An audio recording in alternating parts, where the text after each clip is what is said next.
உங்கள் பசங்க ஐபிஎஸ் படிக்கணுமா, டாக்டர் படிக்கணுமா, இல்லை படிக்கவே இல்லை மக்கு பிள்ளைங்களாக இருக்கா, அப்போ இந்த கோவிலுக்கு போங்க. உங்களுடைய கனவு இல்லைம்மா, ஒரு வீடு கட்டணுமா, அப்போ இந்த கோவிலுக்கு போங்க.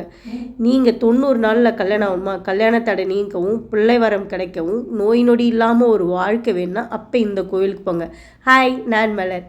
நாம் இன்றைக்கி பார்க்க போகிறது சித்தர் அழகர் கோவில் அப்படின்னு சொல்லிட்டு ஒரு கோவில். இது எங்கே இருக்குன்னா கடலூரில் தென்னம்பாக்கம் அப்படின்னு சொல்லிட்டு ஒரு கிராமத்தில் இருக்குது. ரொம்ப அழகாக சுற்றி வயல்வெளிகளோட ஒரு மரங்களையும் சுற்றி ரொம்ப இயற்கையான ஒரு இடத்துல அமைதியாக அழகாக இருக்கிறாரு நம்ம ஐயனார்.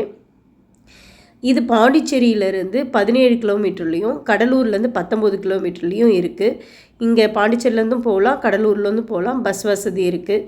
இந்த கோயிலுடைய மிகப்பெரிய ஒரு அதிசயம் என்ன அப்படின்னா, உங்களுடைய பிரார்த்தனைகள் சிலைகளாக மாறுது. அதாவது பல லட்சம் சிலைகள் இங்கே இருக்குது.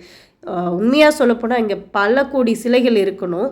ஆனால் 400 வருடங்களுக்கு முன்னால் இங்கே ஒரு சித்தர் வாழ்ந்துட்டு இருக்கார், அழகர் சித்தர் அப்படின்னு சொல்லிட்டு அவர் வாழ்ந்துட்டு இங்கே இருக்கிற ஒரு ஐயனார் அவர் வணங்கிட்டு இருக்காரு. அப்போ பல கஷ்டங்கள் இருக்கும்போது இந்த மக்கள், இங்கே இருக்கிற மக்கள் தன்னுடைய கோரிக்கைகளை வைக்கும்போது அவர் இந்த மாதிரி 90 நாட்களில் நடக்கும், இந்த மாதிரி நீங்கள் வேண்டுறதுக்கப்புறம் உங்களுக்கு என்ன வேணும் அதை ஐயனாருக்கு காணிக்கையாக நீங்கள் வச்சுடுங்க சிலைகளா அப்படின்னு சொல்லிடுறாரு.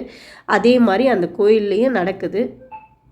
அவர் அங்கே இருக்கிற ஒரு கிணத்துல ஜீவசமாதி அடைஞ்சதுனால, ஜலசமாதி அடைஞ்சதுனால அவரை அங்கேயே அந்த கிணத்துக்கு மேலேயே சமாதியாக கட்டி இங்கே மக்கள் வழிபடுறாங்க. இங்கே இருக்கிற ஒரு ஐயனார் இருக்கார்ல, இந்த ஐயனார் தான் அழகுமுத்தை ஐயனார். இவருடைய அருவாள் ஒன்று இருக்குது. அதில் தான் நீங்கள் போனதுமே நீங்கள் வேண்டிக்கின பிரார்த்தனையை அந்த அருவாளில் கட்டிட்டு வந்துடணும். 3 வாரம் தொடர்ந்து போனால் போதும்.